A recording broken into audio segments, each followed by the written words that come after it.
Hello students, last lecture के अंदर हमने टाइप्स ऑफ रिलेशंस के बारे में डिस्कस किया था, जिसमें हमने एक टाइप पढ़ी थी व्यूज़ कि व्यूज़ क्या होते हैं। हमने देखा था कि जब आपने डेटाबेस में से कोई पार्टिकुलर इंफॉर्मेशन यूज़र को शो करवानी होती है तो उसके लिए आप व्यूज़ का इस्तेमाल करते हैं। आज हम बात करेंगे कि इन व्यूज़ को बनाने के एडवांटेजेस हमारे पास कौन कौन से होते हैं। Some important advantages of using views are as follows. Number 1 पे हमारे पास एडवांटेज है सिक्योरिटी कि व्यूज़ हमें सिक्योरिटी प्रोवाइड करते हैं। Each user can be given permission to access the database only through a small set of views कि database के अंदर हमारे पास डिफरेंट टाइप्स के यूज़र्स होते हैं और हर यूज़र को हम डिफरेंट टाइप्स की एक्सेस देते हैं डेटाबेस तक। ऐसा नहीं होता कि हम हर यूज़र को सारा का सारा डाटा शो करवा दें। हर यूज़र को हम डिफरेंट टाइप की एक्सेस देते हैं, तो हर यूज़र को एक स्पेसिफिक डाटा को शो करवाने के लिए हम व्यूज़ का इस्तेमाल करते हैं। लाइक आपके पास ये एक स्टूडेंट्स का टेबल है जिसके अंदर तमाम स्टूडेंट्स का डाटा स्टोर है। अब इस सिस्टम के अंदर हमारे पास प्रिंसिपल हो सकता है, क्लर्क हो सकता है और टीचर हो सकता है।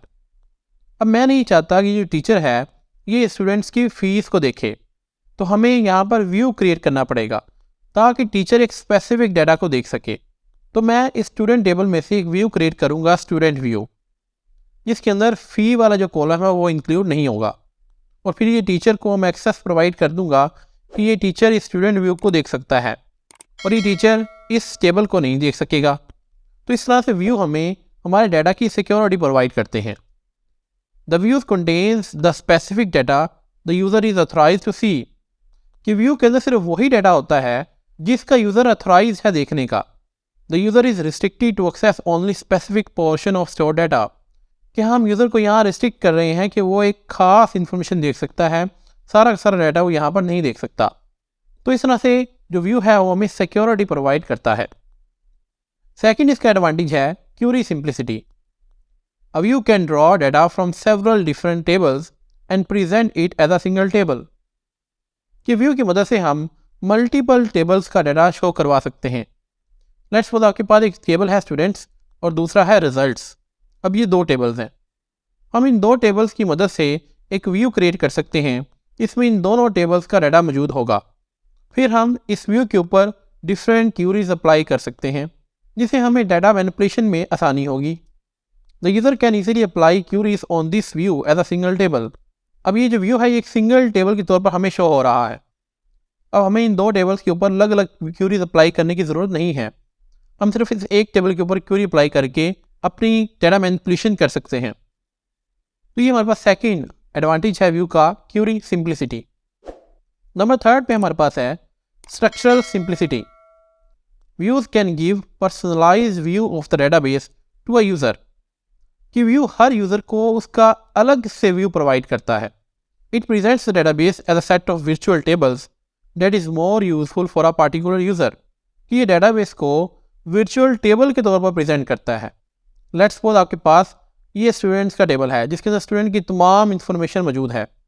अब किसी भी टीचर के लिए ये देखना कि वो किन स्टूडेंट्स को पढ़ाता है वो यहाँ पर बहुत मुश्किल हो जाएगा, क्योंकि यहाँ पर तमाम स्टूडेंट्स का रिकॉर्ड मौजूद है। हम इस तरह से कर सकते हैं कि हर टीचर को उसके रेलेवेंट स्टूडेंट्स का व्यू नज़र आए जिसके अंदर सिर्फ उन स्टूडेंट्स का डाटा हो जिन स्टूडेंट्स को वो टीच करता है। लेट्स सपोज मैं FSC क्लास को टीच करता हूँ, तो मुझे एक व्यू नज़र आएगा माय स्टूडेंट्स जिसके अंदर सिर्फ FSC के स्टूडेंट्स का डाटा मौजूद होगा और एक स्पेसिफिक डाटा मौजूद होगा। मुझे अननेसेसरी डिटेल यहाँ पर शो करने की कोई ज़रूरत नहीं है, जिससे हमारे डाटा के स्ट्रक्चर के अंदर सिंप्लिसिटी आती है और यूज़र को डाटा एनालाइज करने में आसानी होती है। तो ये थर्ड एडवांटेज है हमारे पास स्ट्रक्चरल सिंप्लिसिटी कि हम टेबल के स्ट्रक्चर को सादा तरीके से प्रेजेंट कर देते हैं। नंबर 4 पे हमारे पास है insulation from change. A view can present a consistent and unchanged image of the structure of the database, even if the underlying source tables are split for a particular user. कि हमारे पास जो view है वो हमेशा same structure present करता है। Database के structure के अंदर कोई चेंज होता है तो उसका इफेक्ट व्यू पे नहीं होता। लेट्स सपोज आपके पास ये डेटाबेस के बेस टेबल्स हैं और इन टेबल्स में से आपने एक व्यू तैयार किया है। अब अगर आप इन बेस टेबल के स्ट्रक्चर के अंदर कोई चेंज कर रहे हैं तो उस चेंज का इफेक्ट व्यू पे नहीं होगा। व्यू एज इट इज़ आपको नज़र आता रहेगा। किसी यूज़र को डाटा एनालाइज करने में कोई प्रॉब्लम नहीं होती। तो ये वो तमाम एडवांटेजेस है जो व्यूज़ हमें प्रोवाइड करता है। आई होप आपको क्लियर हो गया होगा कि डेटाबेस के अंदर व्यूज़ कौन कौन से एडवांटेजेस हमें प्रोवाइड करता है। आज के लिए इतना ही, मिलते हैं नेक्स्ट लेक्चर के अंदर। Thank you very much.